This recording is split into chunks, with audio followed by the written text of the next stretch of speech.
नमस्कार। राष्ट्र, राष्ट्रियता, सभ्यता र संस्कारको सङ्गम बागमती टेलिभिजनमा स्वागत छ। म गौरव अधिकारी। समादरणीय दर्शकवृन्द, टेलिभिजनको पर्दामा देखिने दृश्य र प्रस्तुति सबै सत्य र तथ्यमा आधारित हुन्छन् भन्ने दाबी गर्नु तपाईमाथि अन्याय गरेको ठहर छ।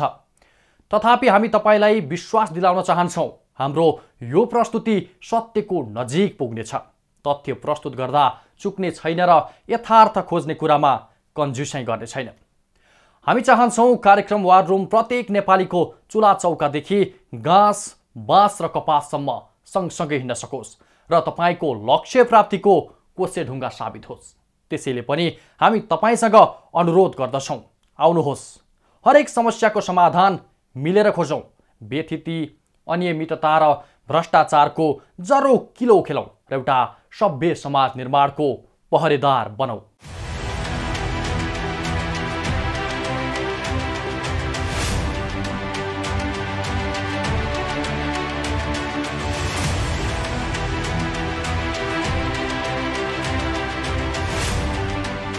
आज हामी हवाई सुरक्षाका लागि न्यूनतम पूर्वाधार मानिने विमानस्थलको दुरावस्थाबारे विशेष चर्चा गर्नेछौँ। यो कार्यक्रम तयार पार्दै गर्दा नेपाली आकाशमा एउटा अर्को विमान दुर्घटना भएको छ।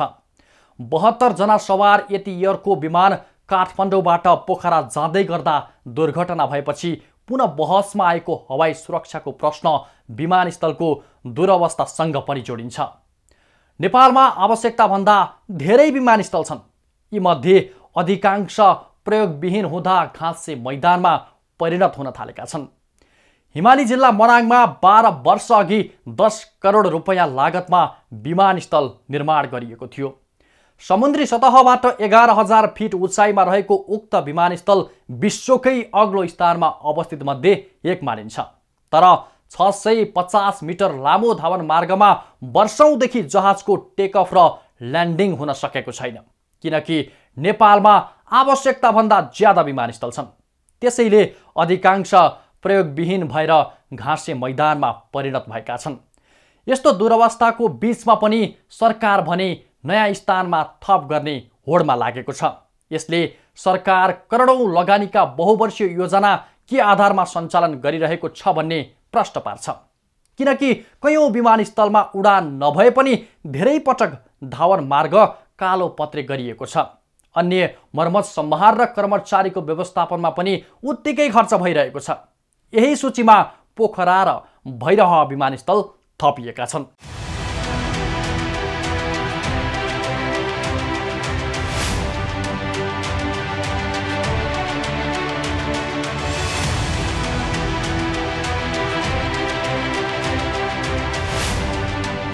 आइतबार गुल्मीको रेसुङ्गा विमानस्थलमा तारा एयरको जहाज अवतरण भएसँगै रेसुङ्गा नगरपालिकाले नियमित सेवा नै अवरुद्ध गरी तामझामका साथ जहाजलाई स्वागत गर्यो। यसरी जहाज दैरोमा आएको देख्दा गुल्मीवासी उत्साहित बने। तर जहाज नियमित नचल्ने आशंका भने न नगरपालिकाले मार्न सक्यो, न नागरिक उड्डयन प्राधिकरणले नै यो शङ्का निवारण गर्न सक्ने अवस्था छ। किनकि विगतमा यसै गरी धुमधामका साथ परीक्षण उडान भएका दर्जनौं विमानस्थलबाट नियमित उडान हुन नसकेर गौचरण बनेको उदाहरण प्रशस्तै छन्। इलामको फाल्गुनन्द विमानस्थलमा 2078 फागुनमा यसै गरी धुमधामका साथ परीक्षण उडान भएको थियो। तर आजसम्म यो विमानस्थलमा केही चार्टर उडान बाहेकका नियमित उडान कुनै पनि विमान कम्पनीले भर्न सकेका छैनन्। यसरी परीक्षण उडान भएका र नभएका थुप्रै विमानस्थल सञ्चालनको प्रतीक्षामा छन्। यसै गरी नियमित उडान हुन्छ भन्ने सपना देखाएर 2074 सालमा बागलुङमा विमानस्थल कालोपत्रे गरियो। विमानस्थल केही समय सञ्चालनमा पनि आयो, तर अहिले यो विमानस्थल स्थानीयको गाईबस्तु छाड्ने चौर जस्तै व्यवहारिसे बनेको छ। यस्तै मनाङ विमानस्थल पनि राज्य कोषको करोडौं सकेर कालोपत्रे गरियो, तर विमानस्थल सञ्चालनमा आउन सकेन। नेपालको भौगोलिक अवस्थाले सडक सञ्जालले नजोडिएको अवस्थामा एउटा यातायातको भरपर्दो माध्यम चाहिँ हवाई सेवा थियो। त्यो बेलामा नेपालमा हवाई जहाजको सङ्ख्या पनि बढी थिए। नेपाल वायु सेवा निगमसँग पनि यस दुर्गम क्षेत्रमा उड्ने जहाजहरू 10वटा 12वटा जहाजहरू थिए, तिनीहरूले सेवा दिन्थे र त्यहाँका जनताहरूलाई आवश्यक बिरामी परेको बेला, यसो कुनै विपद परेका बेला अनि खाद्यान्न ढुवानीको अवस्थामा ती विमानस्थलले चाहिँ एउटा लाइफलाइन, जनतालाई लाइफलाइनको चाहिँ सेवा दिइरहेका थिए भने पछिल्लो समयमा दुर्गम क्षेत्रमा सञ्चालन हुने विमानहरूको सङ्ख्या पनि कमी हुँदै गयो र सडक सञ्जाल पनि जोडिएका कारणले ती विमानस्थल हालमा नचलेका हुन्। तर सञ्चालन परेका बखतमा, विपद परेका बखतमा ती सञ्चालन योग्य छन्, सञ्चालन गर्न सकिन्छ। विज्ञहरूका अनुसार यो जुनसुकै विमानस्थल आयोजनाको सञ्चालन अवस्था र आवश्यकताको दीर्घकालीन अध्ययन नगरिदाको परिणाम हो। विमानस्थलको माग आउँदैमा राजनीतिक तथा प्रशासनिक दबावमा यात्रु तथा नियमित व्यापारिक सम्भावना अध्ययन नै नगरी लहरको भरमा विमानस्थल निर्माण गर्ने परिपाटीले मुलुकमा यस्तै प्रयोगविहीन 2 दर्जन विमानस्थल बनाइएको छ, तर त्यसै अल्पत्र छाडिएको छ। विमानस्थल सञ्चालनमा आएपछि अथवा विमानस्थल निर्माण गर्दै गर्दा यात्रुको आकर्षण बढाउन नसक्दा राज्य कोषको अरबौं रुपैयाँ बालुवामा पानी बनेर खेर गएको छ। सम्बन्धित निकायले यसरी तयारी अवस्थामा रहेका विमानस्थलमा नियमित उडान भर्न कुनै पनि वायु सेवा कम्पनीलाई दबाव पनि नदिने भएकाले निजी वायु सेवाहरू व्यापारिक गन्तव्यमा मात्रै बढी झुम्मिएका छन्। विज्ञहरूका अनुसार यात्रु आगमनमा वृद्धि, जहाज चढ्ने वातावरण, सस्तो भाडा दर र वायु सेवा कम्पनीलाई मुनाफा सुनिश्चित भएमा विमानस्थल सहज रूपमा चल्न सक्छन्। जसरी भद्रपुर, जनकपुर, राजविराज, सिमरा, भरतपुर जस्ता विमानस्थलमा नियमित उडान छैनन्, तर उडान भर्ने वायु सेवाले यी रुटमा नाफाको व्यापार गरिरहेका छन्। हाम्रो तराईका विमानस्थल र चाहिँ दुर्गम क्षेत्रका विमानस्थलको लुक्ला र सिमीकोट विमानस्थलले सञ्चालन खर्च उठाएर यी फाइदामा छन्। तीभन्दा बाहेकका अरू दुर्गम क्षेत्रका विमानस्थल जुन बझाङ भन्नुभयो, अछामको साफेबगर, डोल्पाका विमानस्थल हैन, जुम्ला, रारा, यी विमानस्थलमा सञ्चालन चाहिँ घाटै भए पनि जनताका लागि दिनुपर्ने न्यूनतम आधारभूत आवश्यकताका हुनाले त्यहाँ प्रफिट नभए पनि, सञ्चालन खर्च नउठे पनि राज्यले दिनुपर्ने अनिवार्य सेवा मानेर हामी सेवा दिइरहेका छौँ। तथ्याङ्क अनुसार नेपालमा अहिले 53वटा विमानस्थल तयारी अवस्थामा छन्, तर त्रिभुवन अन्तर्राष्ट्रिय विमानस्थल सहित 33वटा विमानस्थल मात्रै नियमित सञ्चालनमा छन्। हामीसँग चाहिँ 53वटा विमानस्थल छन्, त्यसमा 3वटा अन्तर्राष्ट्रिय विमानस्थल भए। अस्ति हामीले पोखरा उद्घाटन गरिसकेपछि 3टा अन्तर्राष्ट्रिय विमानस्थल र बाँकी 50वटा चाहिँ आन्तरिक विमानस्थल छन्। ती 53वटा विमानस्थलमध्ये 33वटामा नियमित रूपमा उडान अहिले चाहिँ सुचारू भइरहेकै छन् र 20वटामा चाहिँ अब पटकै रूपमा उडान हुन्छन्, उडान योग्य छन्, तर चाहिँ अब नियमित यात्रु नभएको कारणले ती अब अहिले चाहिँ रोकिएको अवस्था छन् भने कुनै ठाउँमा अब सडक सञ्जाल पुगिसकेको अवस्थाले पनि केही विमानस्थलहरू चाहिँ अब अहिले नचलेको अवस्था छन्। पोखरा र भैरहवा अन्तर्राष्ट्रिय विमानस्थल सहित नेपालगञ्ज, विराटनगर, चन्द्रगढी, भरतपुर, जनकपुर, लुक्ला, सिमरा, सुर्खेत, धनगढी, जोमसोम, सिमकोट, तुमलिङटार, जुम्ला, डोल्पा, बाजुरा, रामेछाप, भोजपुर, फाप्लु, रारा, रुकुमसल्ली, रुम्जाटार, ताप्लेजुङ, खानीडाँडा, राजविराज, साफेबगर, दाङ, खामखर्क, बजाङ, डोटी र बैतडी मात्रै अहिले सञ्चालनमा छन्। अहिले फाट्टा फुट्टा जहाजहरू अवतरण भए तापनि पोखरा र भैरहवा अन्तर्राष्ट्रिय विमानस्थल सञ्चालन दीर्घकालीन बन्न नसक्ने आशंका उब्जिएको छ। विगतमा राम्रै चलेका कतिपय विमानस्थल यति बेला सडक यातायातको पहुँच विस्तारसँगै अस्तित्व नै मेटिने अवस्थामा पुगेका छन्। चितवनको मेघौली, कैलालीको टिकापुर, सोलुखुम्बुको स्याङबोचे, दोलखाको जिरी, बागलुङको ढोरपाटन र गोर्खा सहितका विमानस्थलको अस्तित्व पछिल्लो समय सङ्कटमा पर्ने अवस्थामा पुगेका छन्। करोडौँको लगानीमा विमानस्थल निर्माण गरिए तापनि उचित पूर्वाधारको विकास नहुनुले कतिपय विमानस्थल यसै सङ्कटमा परेका छन्। नजिकैको भरतपुर विमानस्थल ठुला जहाजका लागि पूर्वाधार बनेपछि मेघौली विमानस्थल सङ्कटमा पर्नु स्वाभाविक थियो। 3 घण्टा सडक यातायातबाट पुगिने पोखरामा अन्तर्राष्ट्रिय विमानस्थल बनेपछि बागलुङको बलेवा विमानस्थल अब सहजै सञ्चालनमा आउने सम्भावना कम देखिन्छ। त्यसमा पनि पोखरा बागलुङ सडक यातायातको स्तरमा सुधार आएसँगै यो सम्भावना झन बलियो भएको छ।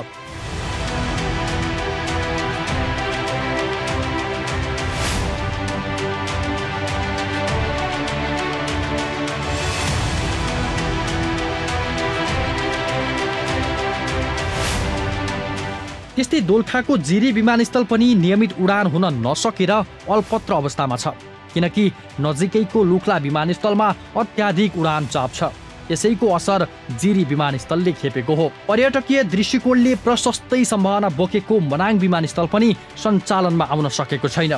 होटल पूर्वाधारको अभाव, न्यून जनसङ्ख्या र पर्यटन प्रवर्धनको अभावले मनाङमा आवत जावत कम हुँदा यो विमानस्थल सञ्चालनमा ल्याउन नसकिएको हो। जबकि छिमेकी जिल्ला मुस्ताङमा रहेको जोमसोम विमानस्थल भने पर्यटनकै कारण राम्रैसँग चलिरहेको छ। गुल्मीमा 2063 सालमा तत्कालीन पर्यटन मन्त्री प्रदीप कुमार गेवालीले विमानस्थल आयोजनाको शिलान्यास गरेका थिए। पर्यटन मन्त्रालय आफ्नो जिम्मेवारीमा रहेको मौकामा गेवालीले अगाडि बढाएको यो विमानस्थलको विस्तृत व्यावसायिक सम्भाव्यता अध्ययन कहिल्यै भएन। राज्यले पूर्वाधारका क्षेत्रमा गर्ने लगानीलाई नाफा नोक्सानको व्यापारिक आँखाले मात्र हेर्न नहुने तर्कसहित सुरु भएको यो विमानस्थल अहिले सञ्चालनमा त आएको छ, तर उडानको सुनिश्चितता छैन। विमानस्थलको सञ्चालन खर्च राज्य कोषबाट नियमित भर्नुपर्ने अवस्था छ। यस्तो अवस्थामा नागरिक सेवा पनि हुने र सञ्चालन खर्च पनि धान्ने सन्तुलित अवस्था निर्माण गर्न नसक्ने हो भने भावनात्मक रूपमा मात्रै विमानस्थल सञ्चालनमा ल्याउन कठिन हुने प्रष्टै छ। यो कति खर्च लाग्यो भन्दाखेरि तपाईँको अब नयाँ ठाउँमा विमानस्थल बनाउँदाखेरि अब त्यो बेलादेखिको अहिलेसम्म चाहिँ भनौँ न सुरुवातको अवस्थादेखि आजसम्म तपाईँको 15-16 करोड रुपियाँ खर्च भएको हुनुपर्छ। ठ्याक्कै एक्ज्याक्टली अब यति नै भन्ने सक्ने अवस्था रहेन, तर अब 15-16 करोडमा त्यो विमानस्थल तयार भएको बुझिन्छ। पछिल्लो समय विमानस्थल राजनीतिक लाभको लागि मात्रै बन्ने गरेका छन्। त्यसैले विमानस्थलले न यात्रुलाई आकर्षण गर्न सकेका छन्, न विमानस्थलका लागि पर्याप्त पूर्वाधारको विकास नै हुन सकेको छ। नेपालमा पछिल्लो समय अगाडि बढाइएका अधिकांश आन्तरिक विमानस्थल आयोजना व्यावसायिक रूपमा दिगो हुन्छ हुन्न भन्ने अध्ययन नगरी राजनीतिक लाभका लागि नेताको जोडबलमा बनेका छन्। जस्तो कि इलाममा पूर्व प्रधानमन्त्री झलनाथ खनालको जोडबलमा विमानस्थल आयोजना अगाडि त बढ्यो, तर त्यहाँ जहाज उडाउने कसले? एउटा इन्डिभिजुअल एयरपोर्टको चाहिँ आम्दानी खर्च जोडेर यसबाट चाहिँ नाफा भएन त्यसरी हामी हेर्दैनौँ। हामी समग्रमा रूपमा हेर्छौँ र हामी प्राधिकरणको आफ्नै आम्दानीले आफ्नै स्रोतले विमानस्थल सञ्चालन गर्न पनि र त्यसको ऋणको समावेश भुक्तानी गर्न प्राधिकरण सक्षम छ। राजनीतिक जोडबलमा विमानस्थल आयोजना अगाडि बढाउने प्रयास निरन्तर चलिरहेको छ। पूर्व पर्यटन मन्त्री प्रेम आलेले प्राधिकरणको बजेटमा महेन्द्रनगर स्थित मझगाउँ विमानस्थलको शिलान्यास समेत गराए। धनगढीमा ठूलो विमानस्थल रहेको अवस्थामा यो विमानस्थल व्यावसायिक रूपमा सञ्चालन हुने सम्भावना कम हुँदाहुँदै आलेले यो विमानस्थल निर्माणका लागि आखिर किन गरे त जोडबल? अघिल्लो सरकारले निवर्तमान प्रधानमन्त्री शेरबहादुर देउवाको गृह जिल्ला डडेलधुरामा विमानस्थलको सम्भाव्यता अध्ययन गर्न भनेर बजेट छुट्याइएको थियो।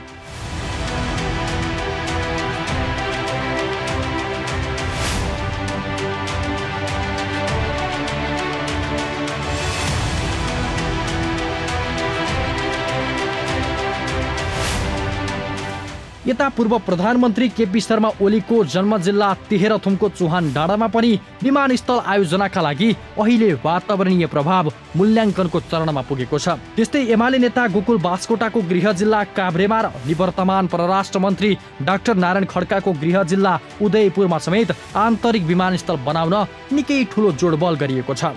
तर यहाँ पनि व्यावसायिक रूपमा विमानस्थल सञ्चालनको सम्भावना छैन भन्ने भरपर्दो अध्ययन भएकै छैन। यसरी देशका विभिन्न स्थानमा राजनीतिक लाभका लागि विमानस्थल निर्माण कार्यलाई तीव्र पारिएको छ, तर क्षणिक फाइदाको लागि बनाइएका यी विमानस्थल सञ्चालन गर्न कति सहज छ यसको लेखाजोखा कहीँ कतै कसैसँग पनि छैन। नियमित उडान नहुने विमानस्थलमा नागरिक उड्डयन प्राधिकरणले फजुल खर्च खन्याइरहेको छ। विमानस्थल त बनेका छन्, तर उडान कसैले भर्दैन। सुनसान विमानस्थल मर्मत सम्हार नगर्दा अन्तर्राष्ट्रिय नागरिक उड्डयन प्राधिकरणले कठालो समात्छ, किनकि यो फजुल खर्चको भार हो, तर हवाई सुरक्षाको पाटो पनि हो। यसरी उडान नहुने र खर्च भइरहने विमानस्थलको सूची लामो छ। थप जानकारी सहित उपस्थित हुनेछौँ एकैछिनको विश्रामपछि।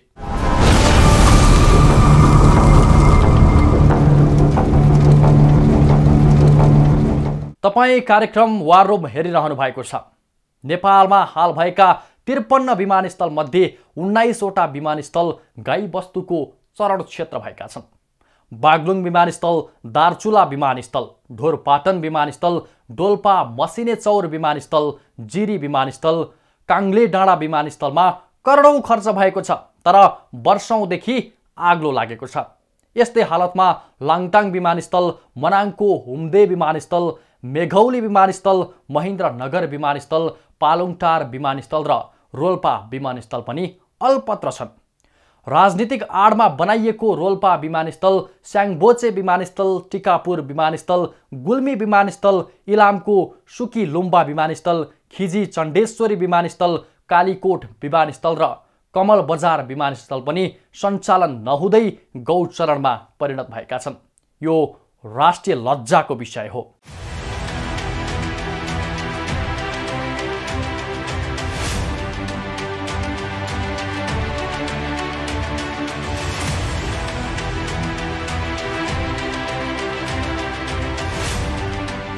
अहिले नेपालमा विमानस्थल यति धेरै छन् कि विमान चालकलाई यात्रुले भन्न बेर छैन, यहाँ पनि एयरपोर्ट छ, प्लेन यतै उतारिदेऊ। किनभने दुई वैकल्पिक अन्तर्राष्ट्रिय सहित अरू केही नयाँ आन्तरिक विमानस्थलहरू तयार भएका छन्, तर जहाज नियमित त्यता पुग्दैनन्।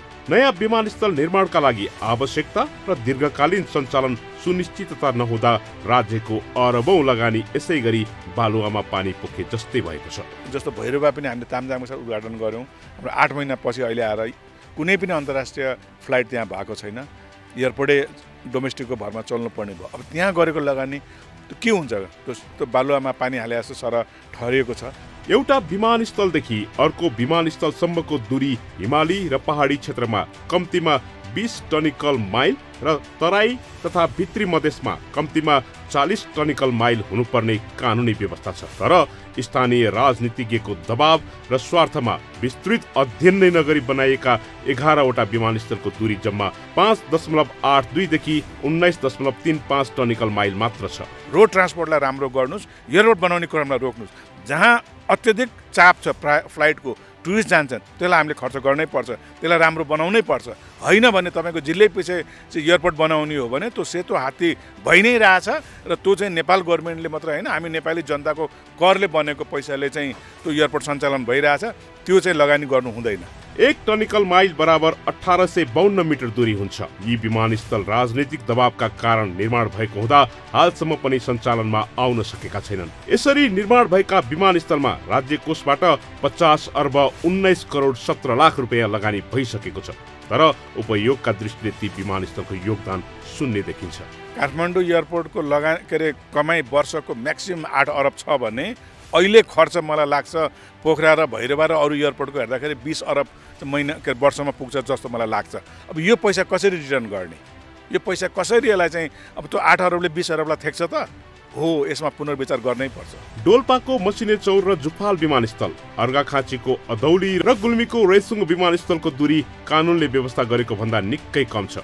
त्यसैगरी ओखलढुङ्गाको रुम्जाटार विमानस्थल र खिजी चण्डेश्वरी विमानस्थल तथा सोलुखुम्बु जिल्ला भित्रकै फाप्लो विमानस्थल र कागेल डाँडा विमानस्थलको दूरी पनि निकै नजिक रहेको छ। त्यसैगरी कालीकोट जिल्लाको कालीकोट विमानस्थल र आछाम जिल्लाको साफेबगर विमानस्थलको दूरी पनि नजिक नै छ। आर्थिक वर्ष 2078-79 मा करिब 60 करोड रुपैयाँको लागतमा कालोपत्रे भएका 5 विमानस्थल समेत हवाई सेवा सञ्चालन हुन नसकेको नेपाल नागरिक उड्डयन प्राधिकरणले जनाएको छ। देशभर कालोपत्रे भएका 40 विमानस्थल मध्ये इलामको सुकीलम्बा, बागलुङको बलेवा, गुल्मीको रेसुङ्गा र डोल्पाको मसिनेचौर र थामखर्क विमानस्थल गत आर्थिक वर्षमा कालोपत्रे भएका हुन्। यी विमानस्थल कालोपत्रे भए पनि यात्रु अभावका कारण प्राधिकरणसँग कुनै पनि हवाई सेवा कम्पनीले हालसम्म उडान सेवा दिन सम्झौता गरेका छैनन्। सडक सञ्जालले जोडिएको कारणले गर्दाखेरि र उडानको चाहिँ सुनिश्चितता नभएको कारणले अहिले चाहिँ नचलेका हुन्।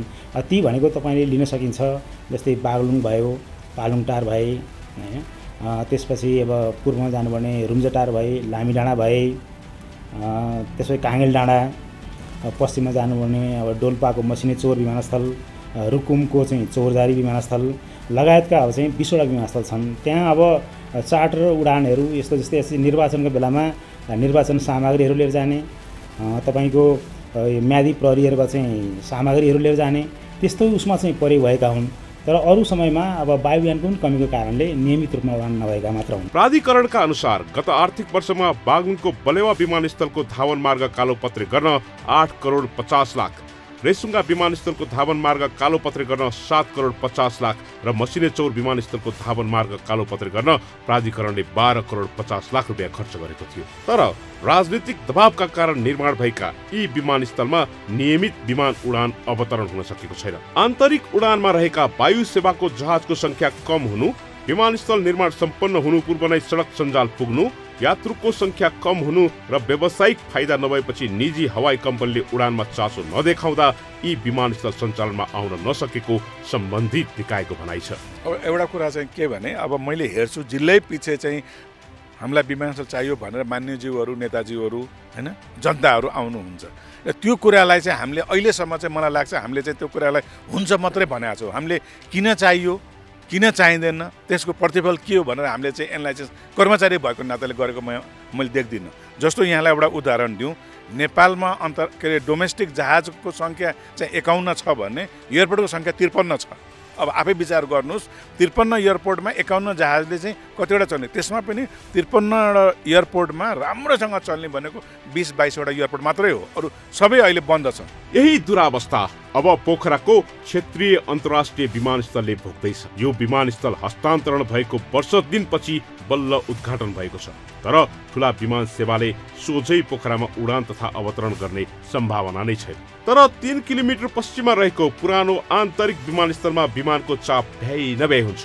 पोखराकै आकाशमा हेलिकप्टर, अल्ट्रालाइट, प्याराग्लाइडिङको चाप अन्यत्रै व्यवस्थापन गर्न सकिएको छैन, किनकि यिनै पूर्वाधारमा निजी क्षेत्रको अरबौं लगानी भइरहेको छ। पोखराको पर्यटनको मुख्य आकर्षण पनि यही हो। पोखरा आउने पर्यटकहरू प्याराग्लाइडिङ गर्ने अधिकांश देखिन्छन्। त्यो हिसाबले प्राधिकरणले प्याराग्लाइडिङ सेवालाई भरसक विस्थापित गर्न नपर्ने गरी अहिलेको अन्तर्राष्ट्रिय विमानस्थलको चाहिँ प्रोसिड्युर डिजाइन गरेको छ र अहिले प्याराग्लाइडिङको क्षेत्र पहिले भएका क्षेत्रमध्ये केही क्षेत्रलाई सङ्कुचन गरेर घटाएर प्याराग्लाइडिङ सेवालाई निरन्तरता दिने गरी कार्य अगाडि बढेको छ। त्यो हिसाबले त्यो प्याराग्लाइडिङ पनि चलिरहन्छ, विमानस्थल त चल्ने नै भयो। काठमाडौँ अन्तर्राष्ट्रिय विमानस्थलको विकल्पको रूपमा लिएको भैरवा अन्तर्राष्ट्रिय विमानस्थल पनि 1.5 वर्षदेखि नियमित उडान हुन सकेको छैन। भारतीय अधिकारीहरूले विमान उडान तथा अवतरणका लागि आवश्यक हवाई रुटमा उडान भर्न अनुमति नदिएकाले अहिले यो विमानस्थल महँगो मात्र बनेको छैन, भैरवा अन्तर्राष्ट्रिय विमानहरूको हब बन्न नसक्ने प्रश्न भइसकेको छ। यसमा भारत सरकारसँग समन्वय नभएको हो कि भन्ने कुरो त्यस्तो केही पनि होइन। हामी निरन्तर रूपमा समन्वय छौँ। त्यसको प्रक्रिया धेरै अगाडि बढिसकेको छ र यो दुई देशको सम्बन्ध भनेको यो कूटनैतिक पहलबाट हुन्छ र नेपाल सरकारले यसलाई उच्च प्राथमिकतामा राखेर यसको गृह कारवाही अगाडि बढिसकेको छ। अब निकट भविष्यमा नै त्यो समस्या समाधान हुन्छ र त्यहाँ कुनै पनि इस्यु बाँकी रहँदैन। यसैको परिणाम राज्यले ठुला विमानस्थलहरूमा भएको अरबौं ऋणको साउब्याजसम्म तिर्न नसक्ने अवस्था सिर्जना भइरहेको छ। साथै यी ठुला महत्वाकांक्षी पूर्वाधार राज्यका लागि पाल्नै नसक्ने सेतो हात्ती बन्दै गएका छन्। ऋणको बोझले थिचिएका विमानस्थल, न आम्दानी न उडानको सुनिश्चितता। ठुल्ठुला पूर्वाधार विकास हुनुपर्छ, किनकि नेपाल जस्तो भौगोलिक विकटता युक्त मुलुकमा हवाई सेवा अपरिहार्य बाध्यता पनि हो। हामीले देखेका छौँ, भोगेका छौँ। मोटर बाटो अथवा सवारी साधनको पहुँचबाट टाढा दूर दराजमा बस्ने धेरै नेपालीले बारीको पाटोमा हेलिकप्टर चार्टर गरेर सुत्केरीको ज्यान बचाएका छन्। तर हाम्रो प्रश्न यति मात्र हो, दूर दराजको घाउमा मलहम लगाउने प्रयोजनका लागि अथवा पर्यटन पूर्वाधारका रूपमा बन्नुपर्ने विमानस्थलहरू किन लहरका भरमा बनाइन्छ? डोल्पा जस्तो हिमाली जिल्लामा 2वटासम्म विमानस्थल बनाएर किन अलपत्र छाडियो? उपल्लो डोल्पामा विमानस्थल किन बनेन? अनि अहिले पोखरा विमानस्थल अरबौं खर्चेर तयार भयो, तर किन उडान गन्तव्य सुनिश्चित भएन? यस्ता योजना तर्जुमा गर्नेले जवाब दिनु पर्दैन?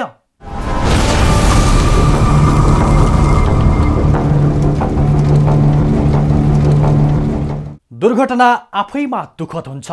जब दुर्घटना न्यूनीकरणका लागि यस्ता अरबौं रुपैयाँ खर्च गरेर बनाइएका पूर्वाधारको समयमै मर्मत गरिँदैन, जब उडान अवधि गुज्रिसकेका थोत्रा विमान चिटिक्क पारेर यस्ता दुर्गम विमानस्थलमा उडाइन्छ, तब दुर्घटना सामान्य बन्छन्। यस्ता विमानस्थल उद्घाटनका लागि हानथाप गर्नेहरू नै दुर्घटनापछि शोक विज्ञप्ति जारी गरेर पन्छिन्छन्। त्यसैले त थोत्रा विमान जीर्ण विमानस्थल हामी नेपालीको निम्ति मृत्युको नियति बनिरहेका छन्। एकातिर कैयौं विमानस्थलको दुर्गति छ, अर्कातिर तिनै विमानस्थलमा उडान भर्ने थोत्रा तर टिलिक्क टल्काइएका विमानहरूले कैयौंको अल्पायुमै जीवन लुचिरहेका छन्। अनायासमै लथालिङ्ग विमान सेवाकै कारण ज्यान गुमाउन विवश यात्रुहरूप्रति श्रद्धासुमन। तर जाँदा जाँदै हामी यति भन्छौँ, राज्यले पछिल्लो भयानक विमान दुर्घटनाले उब्जाएको अनगिन्ती प्रश्न, चासो र चिन्ताको निवारण गर्नै पर्छ।